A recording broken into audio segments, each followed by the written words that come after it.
Shalom Bapak Ibu, Saudara-saudara kekasih. Salam sejahtera dan selamat bertemu kembali di YouTube saya, Pendeta Rudolf Hapasaribu Channel. Dengan dan lewat channel ini, saya komit untuk senantiasa menyebarkan pengajaran firman Tuhan, karena saya percaya berlandaskan Yesaya pasal 55 ayat 11, bahwa firman Tuhan yang saya dan Bapak Ibu Saudara-saudara semuanya juga ikut sebar lewat apapun, termasuk lewat khotbah ini, tidak akan kembali dengan sia-sia, tetapi akan bekerja sendiri lewat kuasa dan berkat urapan Roh Kudus. Mari Bapak Ibu, Saudara-saudara semuanya, saya ajak membantu saya menyebarkan pengajaran firman Tuhan khotbah di pertengahan minggu ke-6 sesudah Trinitatis 27 Juli 2025. Terambil dari Injil Matius pasal 6 ayat 9 sampai 13 dan bacaan dari Kejadian pasal 18 ayat 22 sampai 33. Diikat oleh topik atau tema doa memohon keselamatan. Dalam bahasa Batak Toba dituliskan tangiang mangidohon haluaon. Saya baca untuk kita, simaklah pembacaan firman Tuhan berikut ini. Judul perikop Matius pasal 6 ayat 5 sampai 15, hal berdoa. Khotbah kita dari ayat 9 sampai 13. Karena itu berdoalah demikian, Bapa kami yang di sorga, dikuduskanlah namamu, datanglah kerajaanmu, jadilah kehendakmu di bumi seperti di sorga. Berikanlah kami pada hari ini makanan kami yang secukupnya, dan ampunilah kami akan kesalahan kami, seperti kami juga mengampuni orang yang bersalah kepada kami. Dan janganlah membawa kami ke dalam pencobaan, tetapi lepaskanlah kami daripada yang jahat, karena Engkaulah yang empunya kerajaan dan kuasa dan kemuliaan sampai selama-lamanya. Amin. Nah, Bapak Ibu dan Saudara-saudara, demikianlah nats khotbah kita di pertengahan minggu ke-6 sesudah Trinitatis 27 Juli 2025. Dihubungkan dengan topik doa memohon keselamatan, tangiang mangidohon haluaon. Nah, saudara, doa merupakan salah satu disiplin rohani yang tidak dapat diabaikan dalam semua agama-agama yang ada. Agama apapun, termasuk agama-agama kuno, agama-agama nenek moyang dahulu kala, juga memiliki unsur dan kandungan doa. Apa yang menjadi materi dan kandungan dari doa itu? Doa berkaitan erat dengan praktek hidup seseorang, di mana praktek doa tersebut merupakan gambaran hubungan mereka, hubungan kita dengan Allah yang kita sembah. Alkitab menggambarkan bahwa doa merupakan persekutuan yang indah antara Allah dengan umatnya. Bahkan melalui doa, manusia dapat menyampaikan segala sesuatu, isi hati, pergumulan, permintaan, dan harapan-harapannya kepada Tuhan. Dalam agama Yahudi, Bapak Ibu, doa merupakan unsur penting, unsur yang paling utama dalam segala perbuatan baik yang harus dilakukan umatnya. Bagi agama Yahudi, semua tindakan, perbuatan, peristiwa hidup harus didoakan. Ada doa di saat mau tidur, ada doa di saat bangun dari tidur, doa saat ibadah, doa saat berada di pasar, di jalan-jalan raya, atau di mana-manapun tempat, ada doa-doa khusus di sana. Ada doa di bait Allah yang dianggap paling utama dari semua doa-doa lainnya. Itu sebabnya harus datang ke bait Allah di pukul 9, di pukul 12, dan di pukul 15, 3 kali satu hari. Dan semua kegiatan itu sudah ada rumusan doa-doa masing-masing dan harus dihafal, sehingga bisa saja cenderung menjadi formalitas belaka. Nah, saudara, bagi orang Yahudi ada kecenderungan pemahaman bahwa doa-doa yang panjang besar khasiatnya, bahkan dianggap jauh lebih berhikmat itu. Mereka berpikiran bahwa dari doa-doa yang panjang itulah Allah dipercayai semakin cepat menanggapi doa-doanya. Menurut mereka, sepertinya Allah itu bisa digoda lewat doa-doa yang panjang agar memberi apa saja yang mereka doakan.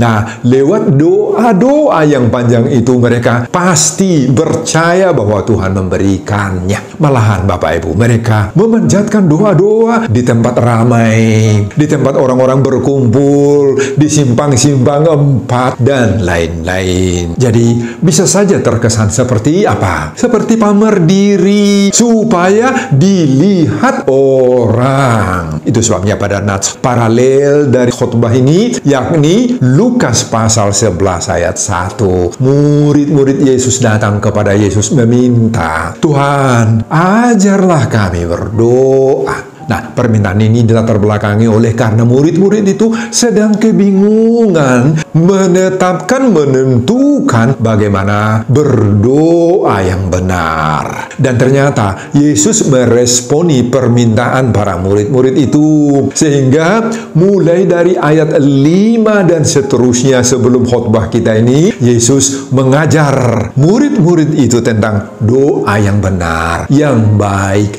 yang sesuai, dan bahkan mengkritik kebiasaan berdoa bagi agama Yahudi pada saat itu. Kita lihat ayat 5. "Dan apabila kamu berdoa, janganlah berdoa seperti orang munafik. Mereka suka mengucapkan doanya dengan berdiri dalam rumah-rumah ibadat dan pada tikungan-tikungan jalan raya, supaya mereka dilihat orang," kata Yesus. Ayat 6. "Tetapi jika engkau berdoa, masuklah ke dalam kamarmu, tutuplah pintu dan berdoalah kepada Bapamu," kata Yesus di sana. Ayat 7. "Lagi pula dalam doamu itu janganlah kamu bertele-tele seperti kebiasaan orang yang tidak mengenal Allah.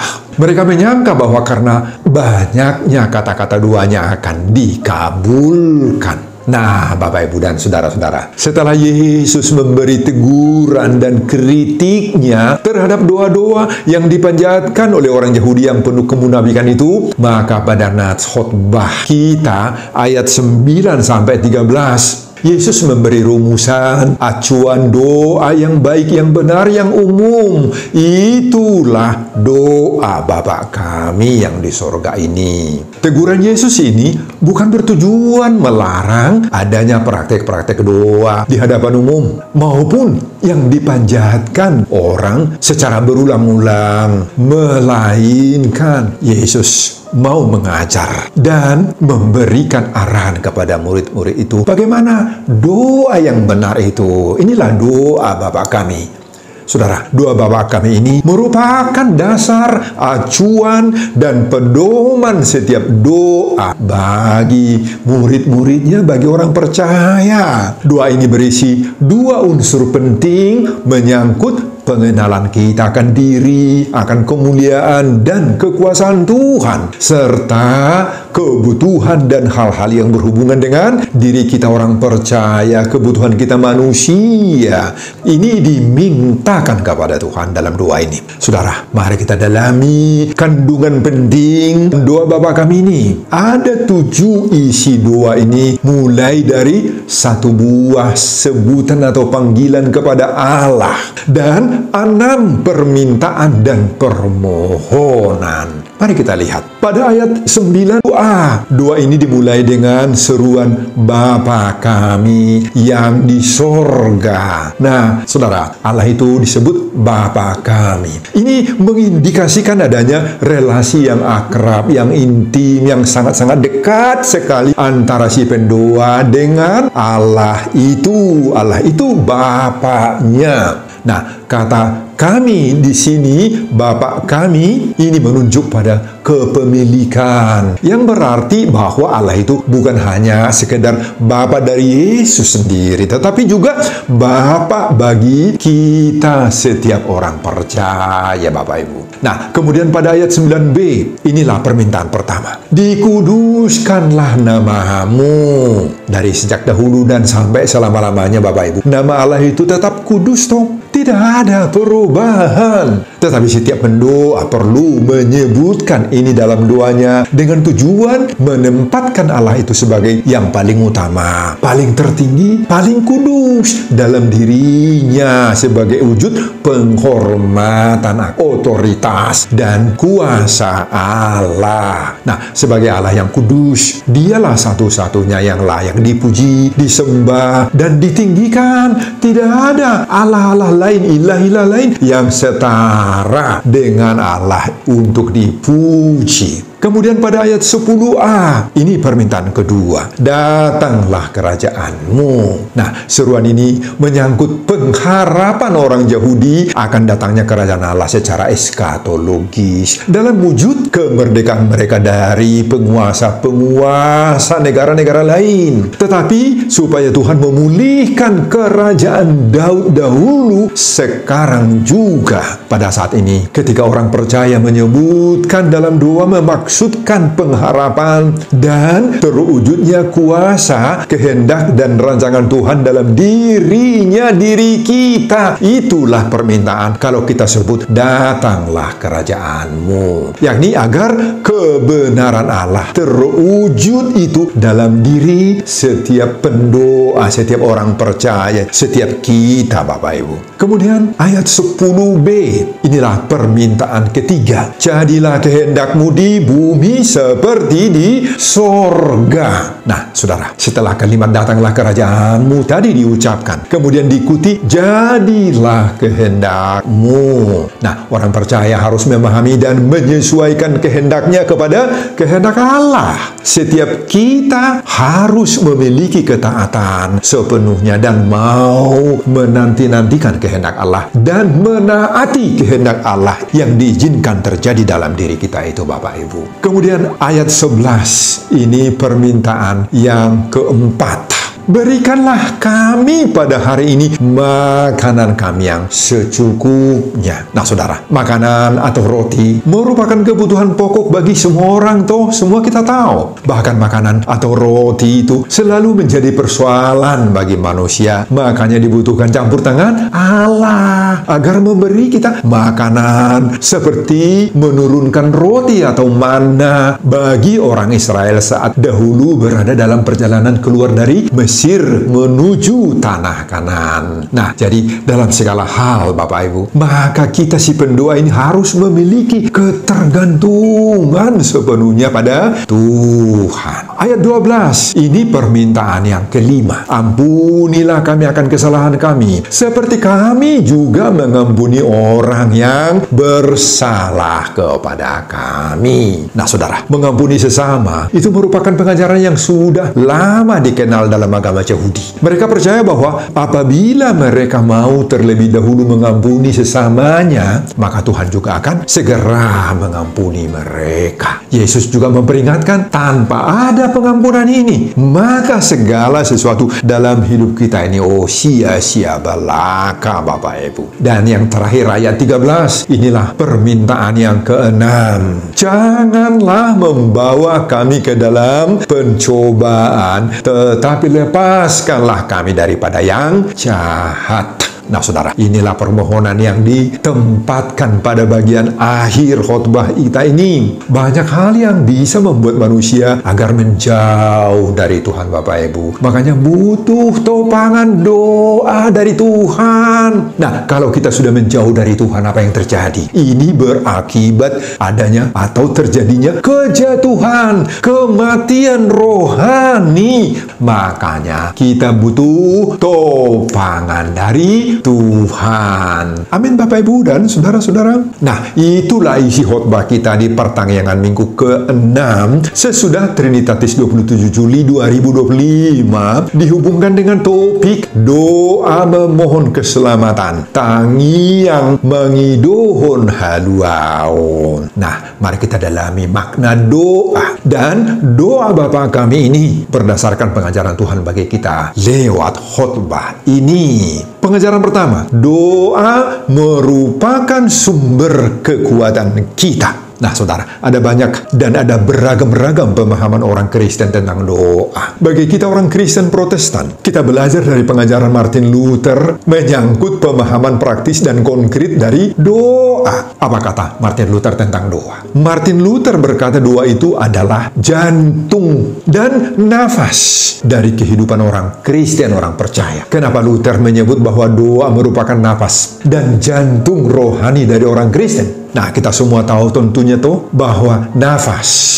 inilah gerakan yang mengatur pernapasan manusia. Tanpa nafas, manusia sudah mati toh. Jika nafas berhenti, apa yang terjadi? Manusia tidak ada lagi. Demikian juga jantung. Jantung adalah salah satu organ tubuh yang paling penting sebab dialah yang menggerakkan metabolisme peredaran darah sehingga kita bisa sehat. Nah, Bapak Ibu, semua itu menggambarkan arti dan makna doa bagi hidup kekristenan kita menurut Martin Luther. Tanpa doa, hidup kita ini baik jasmani maupun rohani akan menjadi lesu, kerdil, gersang, loyo, dan mati. Doa itulah yang mengatur metabolisme kehidupan rohani kita, metabolisme iman, persekutuan, hubungan kita dengan Tuhan, dan bahkan dengan sesama kita manusia. Nah, jika metabolisme dan peredaran darah rohani, peredaran darah iman kita dengan Tuhan berlangsung dengan baik lewat persekutuan,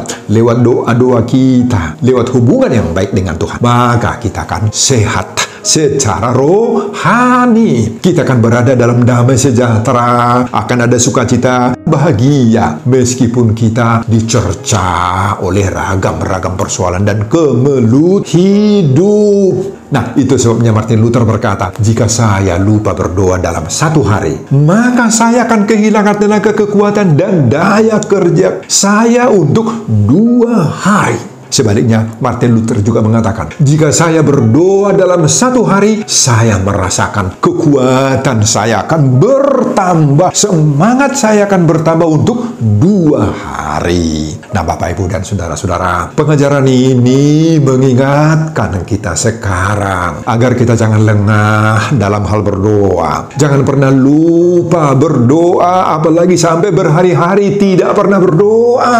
Tanpa doa, Bapak Ibu, maka kita akan sering kalah dalam perjuangan hidup ini. Hidup ini toh perjuangan toh. Hidup ini perjuangan. Maka kalau tidak ada doa, kita tidak akan kuat, kita akan jatuh, kita tidak akan memiliki daya apa-apapun, akan lumpuh dalam menghadapi setiap persoalan-persoalan hidup. Nah, Bapak Ibu, Martin Luther juga mengatakan, ora et labora. Artinya itu apa? Berdoa dan bekerja. Nah, bagi Martin Luther ada yang sangat penting dalam hal ini. Bahkan bagi Martin Luther sebaliknya, laborare ex orationis. Nah, apa artinya laborare ex orationis? Artinya, dari laborare, dari pekerjaanmu itulah keluar oramu, doamu.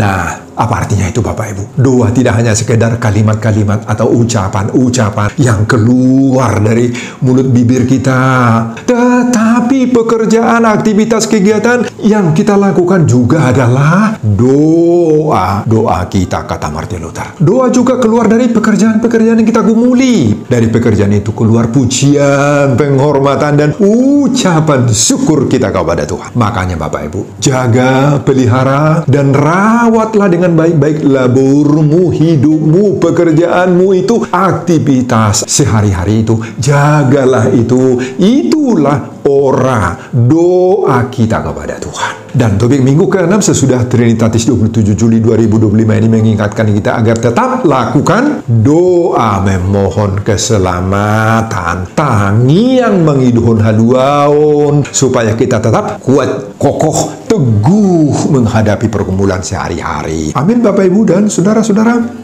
Pengajaran kedua, kemampuan berdoa datang dari kuasa Roh Kudus. Nah, saudara, sebagaimana kita jelaskan tadi, bahwa menurut Lukas 11 ayat 1, para murid-murid mengalami kebingungan dalam hal berdoa. Itu sebabnya mereka datang meminta kepada Yesus, Tuhan, ajarlah kami berdoa. Dalam bahasa Inggris, Lord, teach us to pray. Dalam bahasa Yunani, Kyrie didakson humas proseuhastai. Nah, ini mengandung arti bahwa ibarat seorang anak didik atau siswa-siswa pelajar-pelajar anak-anak sekolah yang masih sangat butuh didikan, perlu tuntunan, perlu pengajaran, perlu dia dilatih oleh gurunya. Ini membuktikan Bapak Ibu bahwa berdoa itu tidak mudah. Tidak sekedar kalimat-kalimat yang kita ucapkan atau hafalan-hafalan yang kita sebutkan. Kenapa berdoa itu tidak mudah? Sebab berdoa itu harus dilatih, harus dipelajari, harus dibiasakan itu Bapak Ibu, dan dipraktekkan,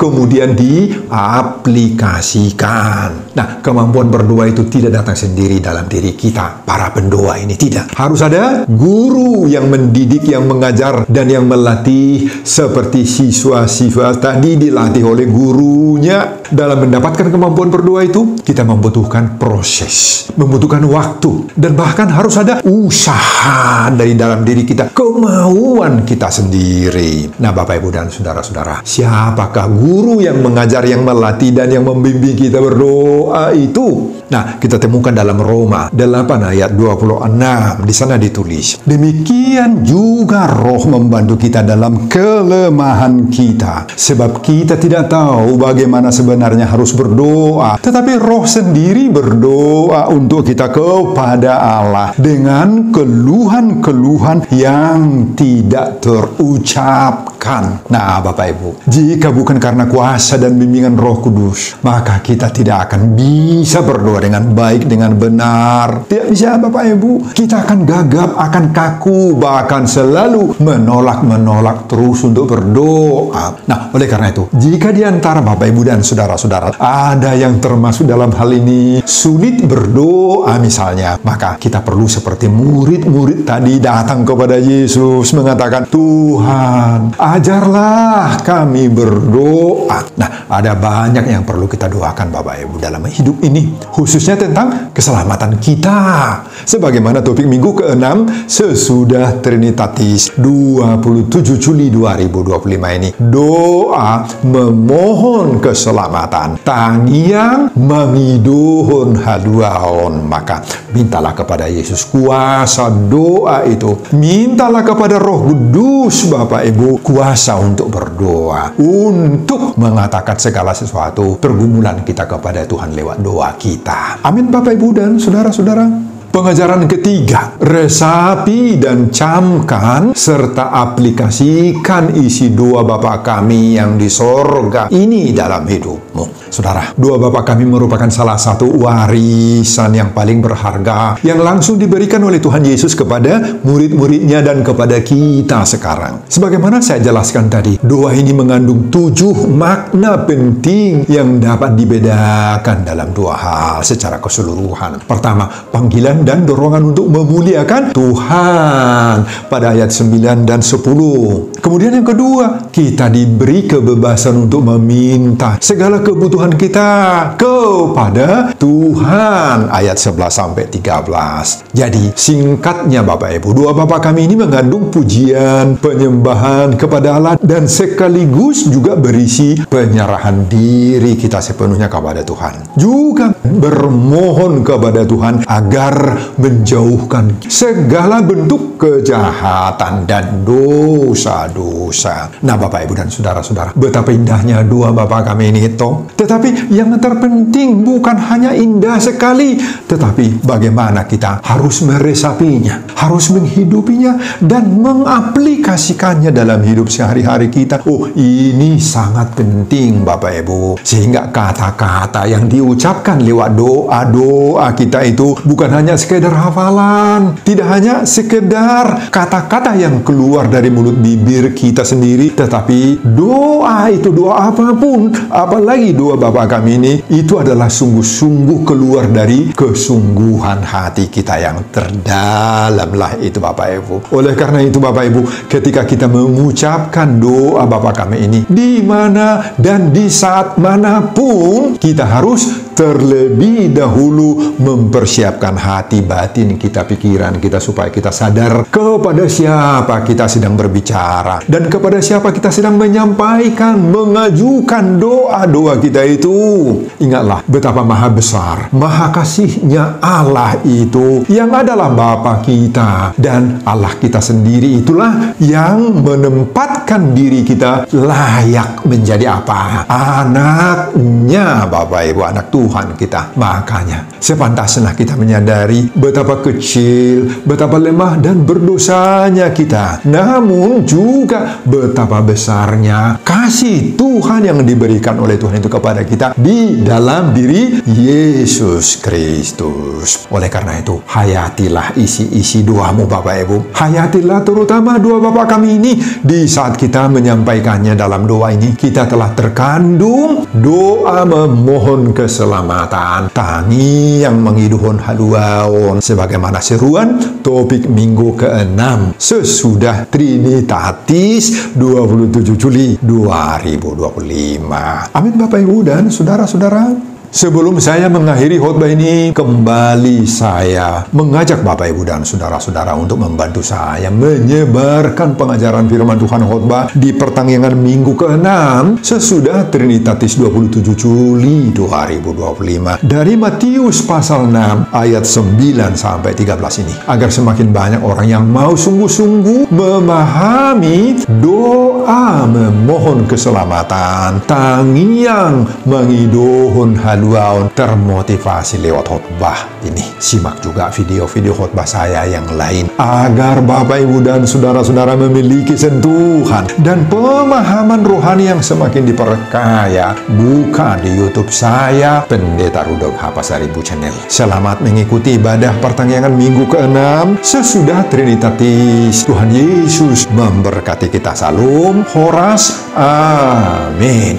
Bapak, terima kasih untuk firman-Mu yang begitu indah tentang doa, terutama doa Bapa kami. Ini mengajar kami, Tuhan, bagaimana kami menyampaikan segala sesuatu keluhan hidup saya, hidup kami. Menyampaikan isi hati kami kepada Tuhan lewat doa, terutama doa Bapa kami ini, Tuhan, mengajar kami siapa Allah dan siapa kami di hadapan Allah. Allah adalah Bapa kami dan kami adalah anak-anak Tuhan. Terima kasih, Pak. Berkati hamba-Mu dalam mempersiapkan khotbah-khotbah berikutnya. Semua untuk kemuliaan Tuhan. Amin.